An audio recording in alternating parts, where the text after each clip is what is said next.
Chegamos.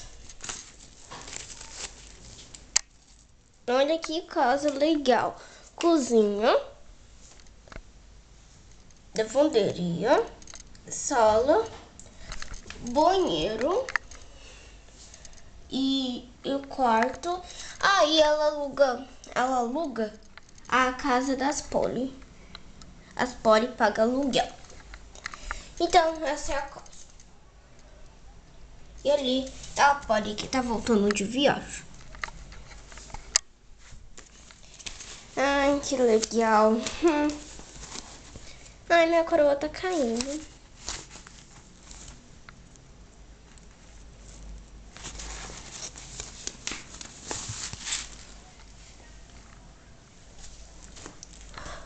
Oi, Lisa. Meu nome não é Lisa.